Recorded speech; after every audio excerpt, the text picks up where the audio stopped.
Winning streak തുടർന്നുകൊണ്ടിരിക്കുകയാണ് Real Madrid. Continuing the winning streak. 6 മാച്ചിൽ നിന്നും 6 വിജയിച്ചിരിക്കുകയാണ് റയൽ മാഡ്രിഡ് എന്ന് പറയുന്നത്. സാബി അലൻസോ വളരെ കൃത്യമായിട്ട് അദ്ദേഹത്തിൻ്റെ പ്രാഗ്മാറ്റിസം പ്രാക്ടിക്കലായിട്ട് അത് ഇഞ്ചെക്ട് ചെയ്യുന്നുണ്ട് റയൽ മാഡ്രിഡ് ടീമിൽ എന്നുള്ളത് നമുക്ക് കാണാനുമുണ്ട്.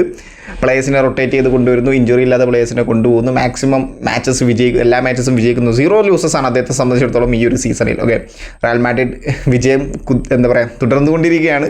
4-1 എന്നുള്ളൊരു സ്കോറിന് ലെവാൻഡയെ പരാജയപ്പെടുത്തി.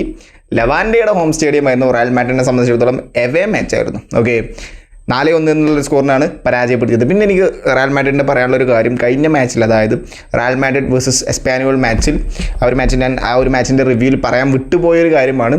വേറൊന്നുമല്ല, ആ ഒരു അദാർ റഹീം എന്ന് പറഞ്ഞിട്ടുള്ള ഒരു മൊറോക്കൻ, അതായത് 2023 മൊറോക്കയിൽ എർത്ത് ഉണ്ടായ സമയത്ത് അദ്ദേഹത്തിൻ്റെ എൻ്റയർ ഫാമിലി നഷ്ടപ്പെട്ടു. ഓക്കെ, ആ എൻ്റയർ ഫാമിലി നഷ്ടപ്പെട്ട് അദ്ദേഹം ആ ഒരു റിപ്പോർട്ടറിൻ്റെ അടുത്ത് ഇങ്ങനെ പറയായിരുന്നു, എൻ്റെ ഫാമിലി കംപ്ലീറ്റ് ആയിട്ട് നഷ്ടപ്പെട്ടു. ആ ഒരു സമയത്ത് അദ്ദേഹം റയൽ മാഡ്രിഡിൻ്റെ ഷർട്ടായിരുന്നു ഇട്ടിട്ടുണ്ടായിരുന്നത്. ഓക്കെ, അത് റയൽ മാഡ്രിഡിൻ്റെ ടീം നോട്ടീസ് ചെയ്യുകയും അദ്ദേഹത്തെ 2025 ഒരു മാച്ചിൽ ബെർണാബിയിലോട്ട് ക്ഷണിച്ച് അദ്ദേഹത്തിന് ഒരു റെസ്പെക്ട്ഫുൾ ആയിട്ടുള്ളൊരു മൊമെൻറ്റ് അദ്ദേഹത്തിന് കൊടുത്തു. അദ്ദേഹത്തിൻ്റെ ലൈഫിൽ നല്ലൊരു മൊമെൻ്റ് ആയിരിക്കും അത്. അദ്ദേഹത്തിന് ഇനി ലൈഫിൽ മുന്നോട്ട് ജീവിക്കാൻ ഒരു ആത്മവിശ്വാസം, ലൈഫിൽ മുന്നോട്ട് ഇനി ജീവിക്കണം എന്ന് തോന്നുന്ന രീതിയിലുള്ളൊരു മൊമെൻറ്റ് റയൽ മാഡ്രിഡ് ടീം കൊടുത്തു അദ്ദേഹത്തിന്. എംബാപ്പയൊക്കെ വളരെ വാമായിട്ട് അദ്ദേഹത്തെ വെൽക്കം ചെയ്യുന്നുണ്ട്. റയൽ മാഡ്രിഡ് ടീം എൻ്റയർ വാമായിട്ട് വെൽക്കം ഉണ്ടായിരുന്നു.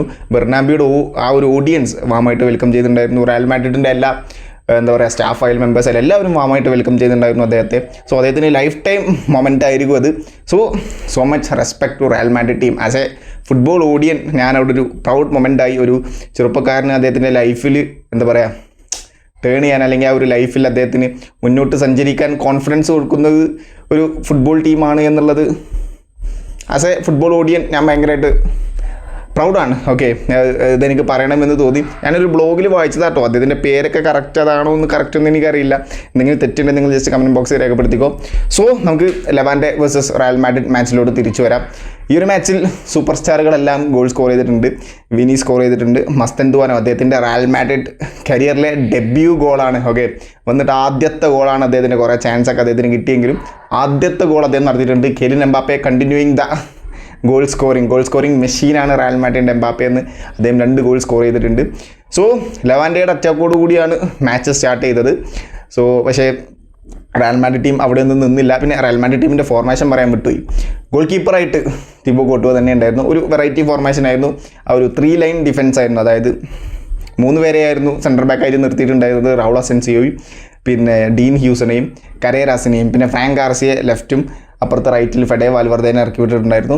പിന്നെ മിഡ്ഫീൽഡറായിട്ട് നമ്മുടെ ഡാനി സെബല്ലോസിനെയും പിന്നെ അതുപോലെ തന്നെ ആർദെ ഗൂളറിനെ ഇറക്കി വിട്ടിട്ടുണ്ടായിരുന്നു. പിന്നെ വിനി ജൂനിയറും എംബാപ്പയും സ്ട്രൈക്കിംഗ് പൊസിഷനായിട്ട് അങ്ങനെയായിരുന്നു ഇറക്കി വിട്ടിട്ടുണ്ടായിരുന്നത്. ചെമനി അദ്ദേഹത്തിന് ആദ്യമായിട്ട് സാബി അലൻസോയുടെ ആ ഒരു പ്ലേയിങ് 11ൽ ചൊമനി ഇല്ലായിരുന്നു. ഓക്കെ, അത് റയൽ മാഡ്രിഡിൻ്റെ സാബി അലൻസോയുടെ റയൽ മാഡ്രിഡ് ടീമിൻ്റെ വൺ ഓഫ് ദി കോർ പ്ലെയറാണ് ചൊമനി എന്ന് പറയുന്നത്. ആ ഒരു മിഡ്ഫീൽഡ് കൺട്രോളിങ്, ആ ഒരു DMF റോള് വളരെ കൃത്യമായിട്ട് വിശ്വസ്തമായി ഏൽപ്പിക്കുന്നത് ചെമനിൻ്റെ കയ്യിലായിരുന്നു. അദ്ദേഹത്തിന് റെസ്റ്റ് കൊടുത്തു. കാരണം വേറെ ഒന്നും കൊണ്ടല്ല, കമവിംഗ ഓക്കെ ആയി വരുന്നുള്ളൂ. ഇൻ കേസ് ചെമനിക്ക് ഇഞ്ചറി വന്നു കഴിഞ്ഞാൽ പണിയാവും. ഓക്കെ, അതൊരു പ്രശ്നം തന്നെയാണ് റയൽ മാഡ്രിഡിനെ സംബന്ധിച്ചിടത്തോളം. സാബി അലൻസോ റൊട്ടേറ്റ് ചെയ്യാൻ തീരുമാനിച്ചു. പക്ഷേ ഗൂളറിനെ ഇറക്കിയിട്ടുണ്ടായിരുന്നു. ഗൂളറിനെ കഴിഞ്ഞ മാച്ചിൽ അദ്ദേഹത്തെ റെസ്റ്റ് ചെയ്തിരിക്കുകയായിരുന്നു. അപ്പോൾ മൊത്തത്തിൽ റയൽ മാഡ്രിഡ് ടീം പോസിറ്റീവ് സൈനോട് കൂടി പോയിക്കൊണ്ടിരിക്കുകയായിരുന്നു. ലെവാൻഡയുടെ അറ്റാക്കോട് കൂടിയാണ് തുടങ്ങിയതെന്ന് ഞാൻ പറഞ്ഞു. പിന്നെ റയൽ മാഡ്രിഡ് അറ്റാക്കുകളുടെ പെരുമഴയായിരുന്നു. ഒരു സൈഡിൽ വിനീഷ്യസും മറ്റേ സൈഡിൽ റൈറ്റ് വിങ്ങിൽ മസ്തൻതുവാനെ 2 പേരും തലങ്ങും ഷോട്ട് അടിച്ച് കളിക്കുകയായിരുന്നു. വിനി ജൂനിയർ എനിക്ക് തോന്നുന്നു എൻ്റയർ മാച്ചിൽ 7 ഷോട്ട് എങ്ങാണ്ടായിട്ട് എടുത്തിട്ടുണ്ട്. അതിൽ 5 എണ്ണം ഓൺ ടാർഗറ്റാണ്. ഓക്കെ, അദ്ദേഹം ഒരു ഗോൾ സ്കോർ ചെയ്തിട്ടുണ്ട്. മസ്തൻതുവാനോ 4 ഷോട്ട് അദ്ദേഹം എടുത്തിട്ടുണ്ട്. അതിൽ 2 എണ്ണം ഓൺ ടാർഗറ്റാണ്, 2 എണ്ണം ഓഫ് ടാർഗറ്റാണ്. എംബാപ്പെ 3 ഷോട്ട് എടുത്തിട്ടുണ്ട്. 2 എണ്ണം ഓൺ ടാർഗറ്റും 1 ഓഫ് ടാർഗറ്റുമാണ് അദ്ദേഹം എടുത്തിട്ടുള്ളത്. അതായത് പൊതുവെ അറ്റാക്കേഴ്സ് നല്ല ഫോമിലായിരുന്നു കളിച്ചുകൊണ്ടിരുന്നത് എന്നുള്ളതാണ് ഇപ്പോൾ ഞാൻ പറഞ്ഞു വരുന്നത്. ഓക്കെ, എന്തായാലും അവർ അടിപൊളിയായിട്ട് ഇങ്ങനെ പോയിക്കൊണ്ടിരിക്കുകയായിരുന്നു. തുടക്കം വിനീഷ്യസ് ജൂനിയറിൻ്റെ ഒരു കേൾ ഷോട്ടൊക്കെ ഉണ്ടായിരുന്നു. ആ ഒരു ഷോട്ട് ഗോൾ കീപ്പർ സേവ് ചെയ്തു. മസ്തൻതുവാനോ കിട്ടി. മസ്തൻതുവാനോ ആ ഒരു ഷോട്ട് അടിച്ചു. മസ്തൻതുവാനോ ഓഫ് സൈഡ് ആണെന്ന് വിചാരിച്ചാൽ തോന്നുന്നത്, ഒരു കാഷ്വലായിട്ട് അടിച്ചത്. പക്ഷേ ഇത് പറയുമ്പോൾ തട്ടി ഗോൾ കീപ്പറിന് കിട്ടി. പക്ഷേ മസ്തൻതുവാനോ അത് ആക്ച്വലി ഓഫ് സൈഡ് അല്ലായിരുന്നു. ഓക്കെ, പിന്നെ സെബല്ലോസിൻ്റെ വക ഒരു കേൾ ഉണ്ടായിരുന്നു. 2 ഷോട്ടും കണ്ടിട്ട് സെബല്ലോസിൻ്റെ വക ഉണ്ടായിരുന്നു. സെബല്ലോസൊക്കെ കഴിഞ്ഞ മാച്ചിൽ നല്ല ഫോമിലായിട്ട് കളിച്ചുകൊണ്ടിരുന്നത്. പിന്നെയാണ് ഫെഡെ വാൽവർദേൻ്റെ അസിസ്റ്റിൽ നിന്നും വിനി ജൂനിയറിന് ഒരു ബോൾ കിട്ടി. അദ്ദേഹം കുറച്ച് നേരം ഇങ്ങനെ നിന്നു, കുറച്ച് നേരം ഇങ്ങനെ ആ ഒരു ബോക്സിൽ ഇങ്ങനെ ഒരു 2 സെക്കൻഡ് നിന്നിട്ട് പിന്നെ ട്രിവേല കൊണ്ട് ഒരു ഷോട്ട് അങ്ങനെ അടിച്ചു. ഒരു ക്രേസി ഗോൾ എന്നൊക്കെ പറയില്ലേ, അങ്ങനത്തെ ഒരു ടൈപ്പ് ഓഫ് ഒരു എൻ്റർടൈനിങ് ഗോളായിരുന്നു അത്. ഒരു ട്രിവേല ഷോട്ട്, ഓക്കെ, നമ്മുടെ മൊഡ്രിച്ച് പഠിപ്പിച്ചു കൊടുത്ത രീതിയിലുള്ള ഒരു ട്രിവേല ഷോട്ട്. അതായത് ആക്ച്വലി നമ്മുടെ ലെവാൻഡയുടെ ഗോൾ കീപ്പറും ഡിഫൻഡേഴ്സും അൺഎക്സ്പെക്റ്റഡ് ആണ് ആ ഒരു ഷോട്ട്. പെട്ടെന്ന് അതേ ട്രിവേല അടിച്ചു, ഗോളായി. അവന്മാർ ഗോളായപ്പോഴാണ് ലെവാൻഡയുടെ ആൾക്കാർ നോക്കിയത്, ഗോളായല്ലേ.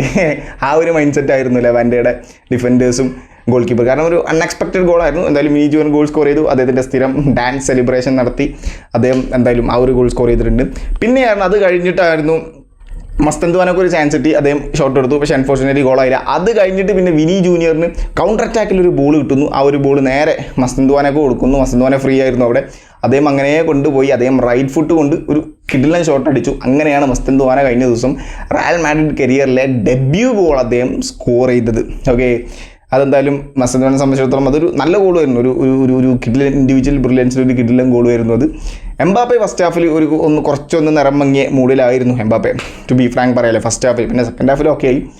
പിന്നെ അത് കഴിഞ്ഞിട്ട് പിന്നെയും വിനീഷ്യസ് ജൂനിയറിൻ്റെ കുറേ ഷോട്ടുകൾ ഉണ്ടായിരുന്നു കേട്ടോ, പക്ഷേ അതൊന്നും ഓൺ ടാർഗറ്റ് ആയിരുന്നു, പക്ഷേ ഗോൾ കീപ്പർ സേവ് ചെയ്ത് കളിയായിരുന്നു. അങ്ങനെ ഫസ്റ്റ് ഹാഫ് അങ്ങനെ ആ ഒരു 28ാമത്തെ മിനിറ്റിലാണ് വിനി ജൂനിയർ ഗോൾ സ്കോർ ചെയ്തത്. 34ാമത്തെ മിനിറ്റിൽ മസ്തന്ത്വാന ഗോൾ സ്കോർ ചെയ്തു. വിനി ജൂനിയറിന് ഒരു ഗോളും ഒരു അസിസ്റ്റും ഉണ്ടായിരുന്നു ആ ഒരു മാച്ചിൽ. നല്ല ഫോമിലായിരുന്നു വിനി ജൂനിയർ കളിച്ചുകൊണ്ടിരുന്നത്. അതേ വിനി ജൂനിയർ എനിക്ക് തോന്നും എൻ്റയർ മാച്ചിൽ 7 ഡ്രിബിൾ ചെയ്തു, 4 സക്സസ്ഫുൾ ആണ്. ഓക്കെ, ഫസ്റ്റ് ഹാഫ് കഴിഞ്ഞ് സെക്കൻഡ് ഹാഫിലോട്ട് പോയ സമയത്ത് 2-0 എന്നുള്ളൊരു സ്കോറാണല്ലോ. പിന്നെ ലെവാൻ്റെ സെക്കൻഡ് ഹാഫ് തുടങ്ങിയതും ലെവാൻ്റെ അറ്റാക്കിലൂടെയായിരുന്നു. അവരുടെ ഹോം മാച്ച് ആയതുകൊണ്ട് തന്നെ അവർക്ക് ഹോം സപ്പോർട്ടും ഉണ്ട്. നല്ല അറ്റാക്കുകൾ ഉണ്ടായിരുന്നു അവരുടെ.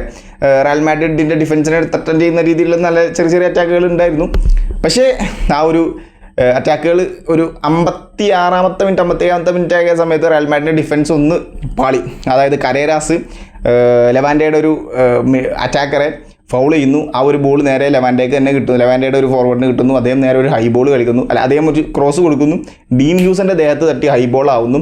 യോടങ് എന്ന് പറഞ്ഞിട്ടുള്ള ലെവാൻഡയുടെ സ്ട്രൈക്കർ അദ്ദേഹം അത് ഗോൾ സ്കോർ ചെയ്യുന്നു ഹെഡറിലൂടെ. 2-1 ഉള്ളൊരു സ്കോറിന് മാച്ച് ടൈറ്റായി. ഓക്കെ, പിന്നെയും ആ ഗോൾ സ്കോർ ചെയ്തതിന് ശേഷം പിന്നെ അങ്ങോട്ടും ഇങ്ങോട്ടും ലെവാൻഡെ കണ്ടിന്യൂസ് ആയിട്ട് പിന്നെ അറ്റാക്ക് ചെയ്തുകൊണ്ടിരിക്കുകയായിരുന്നു. അവർക്കൊരു ഹെഡർ ചാൻസ് ഒക്കെ കിട്ടിയിരുന്നു, പക്ഷേ തിബോ കോർട്ടും അത് സേവ് ചെയ്തു. മാച്ച് ഒന്ന് ടൈറ്റായി വരികയായിരുന്നു. റയൽ മാഡ്രിഡിന് അറ്റാക്ക് ചെയ്യാൻ പറ്റുന്നില്ല, ലെവാൻഡെ അറ്റാക്ക് ചെയ്യുന്നുണ്ട്. അവർക്ക് എങ്ങനെയും സമനില ആവുകയും വേണം. ആ ഒരു രീതിയിൽ ഇങ്ങനെ കളി പൊയ്ക്കൊണ്ടിരിക്കുകയായിരുന്നു. അപ്പോഴാണ് എംബാപ്പയ്ക്ക് ഒരു ബോൾ കിട്ടുന്നു ബോക്സിൻ്റെ എഡ്ജിൽ നിന്ന്.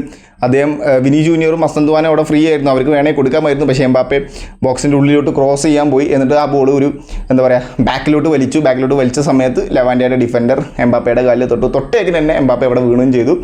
പെനാൽറ്റി കിട്ടി. ഓക്കെ, ആ ഒരു സമയത്താണ് എംബാപ്പയുടെ ആ ഒരു ഇൻഡിവിജ്വൽ ബ്രില്യൻസ് റയൽ മാഡ്രിഡ് ടീമിന് ഉപകാരമായത്. ഓക്കെ, ആ ഒരു സമയത്ത് ചിലപ്പോൾ വിനിക്കോ മസ്തന്ത്വാനൊക്കെ കൊടുത്തതിന് ചിലപ്പോൾ മേ ബി ഗോളാവില്ലായിരുന്നു. ഓക്കെ, എംബാപ്പയാണ് പെനാൽറ്റി ടേക്കർ. അപ്പോൾ അദ്ദേഹത്തിന് കോൺഫിഡൻസ് ഉണ്ടാവും, അദ്ദേഹം പെനാൽറ്റി അടിച്ചാൽ ഗോളാവും എന്നുള്ളത്. സോ അദ്ദേഹം പെനാൽറ്റിക്ക് ട്രൈ ചെയ്തു. അവരുടെ ലെവാൻഡയുടെ ഡിഫൻഡർ അതിൽ വീണു, പെനാൽറ്റി കിട്ടി. എംബാപ്പെ അത് ഈസി ആയിട്ട് വളരെ കൂളായിട്ട് പനാക്കയിൽ ആ ഒരു ഗോൾ പെനാൽറ്റി സ്കോർ ചെയ്യുന്നു. അങ്ങനെ 3-1 ഉള്ള സ്കോറിന് മുന്നിലെത്തുന്നു. പിന്നെയും ലെവാൻഡയുടെ കുറച്ച് അറ്റാക്കുകൾ ഉണ്ടായിരുന്നു, അവർക്ക് എങ്ങനെയെങ്കിലും സമനില എടുക്കണം. പക്ഷേ അത് കഴിഞ്ഞിട്ടാണ് പിന്നെ ആർദെ ഗൂളറിൻ്റെ ഒരു ബോൾ എംബാപ്പയ്ക്ക് കിട്ടുന്നു. എംബാപ്പെ ഗോൾ കീപ്പറേയും ഡ്രിബിൾ ചെയ്ത് അത് ഉള്ളിലോട്ടടിക്കുന്നു. 4-1 എന്നുള്ളൊരു സ്കോറായിട്ട് മാറുന്നു. അങ്ങനെ കംപ്ലീറ്റ്ലി ഗെയിം സീൽ ചെയ്തു എംബാപ്പെ. ഔട്ട് ഓഫ് കൺട്രോൾ ആയി ലെവാൻഡയുടെ. പിന്നെ റയൽ മാഡ്രിഡിൻ്റെ അറ്റാക്കുകൾ തന്നെയായിരുന്നു. പിന്നെ ഒരു 78ാമത്തെ മിനിറ്റൊക്കെ ആയ സമയത്ത് പിന്നെ ബെല്ലിംഗാമിനെ കൊണ്ടുവരുന്നു, കാമ്പവിംഗനെ കൊണ്ടുവരുന്നു, റോഡ്രിഗോനെ കൊണ്ടുവരുന്നു, എല്ലാവരെയും കൊണ്ടുവരുന്നു. എംബാപ്പേനെയൊക്കെ പിൻവലിച്ചു. വിനീനെ മാത്രമാണ് പിന്നെ 90 മിനിറ്റ്സും കളിപ്പിച്ചത്. വിനിക്ക് പിന്നെ അതിൻ്റെ ഇടയിൽ ഒരു ചാൻസ് കിട്ടിയെന്നടേ. കരേരാസ് ഒരു നല്ലൊരു ബോൾ ഇങ്ങനെ ഉള്ളിലോട്ട് ബോക്സിലോട്ട് കൊണ്ടുവന്നു. വിനി ജൂനിയറിന് അത് കൊടുത്തു. ആക്ച്വലി ഫസ്റ്റ് ഹാഫിലാണെന്ന് തോന്നുന്നു. വിനി ജൂനിയർ ഫ്രീയാണ്, വിനി ജൂനിയർ ഗോൾ കീപ്പർ മാത്രമേ ഉള്ളൂ. ആ ഒരു ഷോട്ട് എടുത്തു, പക്ഷേ ലെവാൻഡയുടെ ഗോൾ കീപ്പർ അത് സേവ് ചെയ്ത് കളഞ്ഞു. അത് നല്ലൊരു ചാൻസ് ആയിരുന്നു. ആക്ച്വലി വിനി ജൂനിയർ കഴിഞ്ഞ മാച്ചിൽ 2 ബിഗ് ചാൻസ് അദ്ദേഹം മിസ് ചെയ്തിട്ടുണ്ട്. ഓക്കെ, ഒരു ഗോളും ഒരു അസിസ്റ്റും പ്രൊവൈഡ് ചെയ്തു എന്ന് പറയുമ്പോൾ 2 ബിഗ് ചാൻസും അദ്ദേഹം മിസ് ചെയ്തിട്ടുണ്ട്. അവസാനം പിന്നെ എക്സ്ട്രാ ടൈമിലും അതുപോലെ വിനി ജൂനിയറിന് റോഡ്രിഗോ ഒരു ബോൾ എടുക്കുന്നു. ആ ഒരു ബോൾ അദ്ദേഹം ഉള്ളിലോട്ട് കൊണ്ടുവന്നു, അദ്ദേഹം ചിപ്പ് ചെയ്ത് ഗോളാക്കാൻ നോക്കുന്നു, പക്ഷേ ഗോൾ കീപ്പർ അത് സേവ് ചെയ്ത് കളയുന്നു. ഇത് രണ്ടുമാണ് അദ്ദേഹത്തിൻ്റെ ബിഗ് ചാൻസ്. അദ്ദേഹം മിസ് ചെയ്ത 2 ബിഗ് ചാൻസ്. അദ്ദേഹത്തിന് ഹാട്രിക് അടിക്കാനുള്ള ചാൻസ് ഒക്കെ കിട്ടിയിരുന്നു കഴിഞ്ഞ മാച്ചിൽ വിനിക്ക്. നല്ല പ്ലേയിങ് ആയിരുന്നു കേട്ടോ Vini junior. Comparing to previous matches ഒരു ക്വാളിറ്റി പ്ലേയിങ് ആണ് നമ്മൾ കണ്ടത്. സോ റയൽ മാഡ്രിഡ് എന്തായാലും 6-6 വിജയിച്ചിട്ട് അങ്ങനെ പൊയ്ക്കൊണ്ടിരിക്കുകയാണ്. അവരിപ്പോൾ ടേബിൾ ടോപ്പറാണ്. അവരുടെ ഗോൾ റേഷ്യോ 11 മാറിയിട്ടുണ്ട്. തൊട്ട് ബാക്കിൽ ബാഴ്സലോണയുണ്ട്. അങ്ങനെ പൊയ്ക്കൊണ്ടിരിക്കുകയാണ്. അത്ലറ്റിക്കോ മാഡ്രിഡൊക്കെ എവിടെയാണോ 5, 4, 6 ആ സ്ഥാനത്തൊക്കെയാണ്. സോ റയൽ മാഡ്രിഡ് ഇനിയും വിജയ കുതിപ്പ് തുടർന്നുകൊണ്ടിരിക്കുമെന്ന് വിചാരിക്കുന്നു. Thank you so much.